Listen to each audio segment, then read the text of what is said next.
الحمد لله وكفى والصلاة والسلام على سيد الرسل وخاتم الأنبياء وعلى آله وأصحابه الأتقياء. أما بعد فأعوذ بالله من الشيطان الرجيم. بسم الله الرحمن الرحيم. ألم تر كيف فعل ربك بأصحاب الفيل ألم يجعل كيدهم في تضليل وأرسل عليهم طيرا أبابيل ترميهم بحجارة من سجيل فجعلهم كعصف مأكول. صدق الله العظيم. قابل تکریم و توقیر زعماء قوم و ملت، حضرات علماء کرام، کراچی کی سرزمین کے باشعور جسور غیور مسلمان بھائیو، السلام علیکم ورحمت اللہ. آج یہ عظیم الشان اجتماع مجھے تعجب ہو رہا ہے کہ یہ اجتماع کس مسئلے پہ ہے. پاکستان جس کا بنیادی مقصد لا الہ الا اللہ تھا، پاکستان کا آئین جس کی پیشانی پہ لکھا ہے کہ پاکستان میں کوئی قانون سازی کتاب و سنت کے منافی نہیں ہوگی، آج اسی پاکستان میں ایک مسجد کو گرانے کا حکم دیا جا رہا ہے اور پاکستان کے رہنے والے ہر طبقے سے، ہر جماعت سے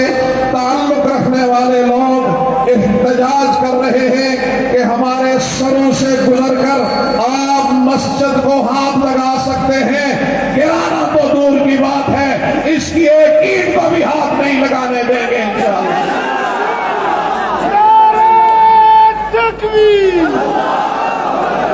میرے قابل احترام دوستوں، میں لمبی بات نہیں کروں گا. جب بھی انسانوں نے اللہ کے گھر کو خالی چھوڑ دیا، جب بھی انسانوں نے اس کے دفاع میں اپنا کردار ادا نہ کیا، تو میرے رب نے اپنی فوج بھیج دی اس کے دفاع کے لیے. اگر بیت اللہ کی طرف ابرہہ بڑھتا ہے تو پھر وہاں کے رہنے والوں نے سرنڈر کر دیا، میرے رب نے ابابیل کو بھیجا، ابابیل نے دفاع کیا، بیت اللہ کی حفاظت کی. جب مکہ کے رہنے والوں نے مصطفیٰ کی دفاع کے اندر کردار ادا نہ کیا تو مصطفیٰ کے دفاع کے لیے لکڑی جالا بنا کر تیار ہو گئی. اور آج میں یہ منظر دیکھ کر حیرت زدہ رہ گیا، پریشان اور مضطرب ہو گیا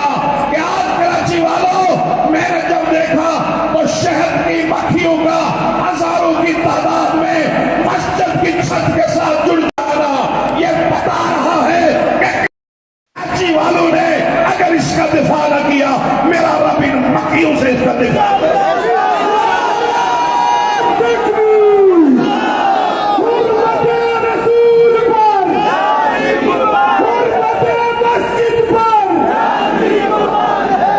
لہذا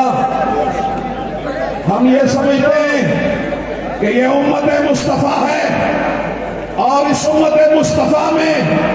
آج اللہ کے کرم سے جلیل القدر علماء بھی موجود ہیں اور درد دل رکھنے والے سیاستدان بھی موجود ہیں. میں ان سارے سیاستدانوں کو، میں ان ساری جماعتوں کے زعماء کو،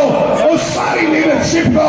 ان کی جرأت ایمانی پر انہیں سلام عقیدت پیش کرتے ہوئے یہ ضرور کہوں گا کہ یہاں پر وفاق المدارس العربیہ پاکستان کے صدر شیخ الاسلام مولانا مفتی محمد تقی عثمانی دامت برکاتہم نے 2 دن پہلے ایک بڑے اجتماع میں یہ خطاب کرتے ہوئے فرمایا کہ اس مسجد کی ایک اینٹ پر بھی کوئی اگر ہاتھ اٹھائے گا تو وہ ہاتھ توڑ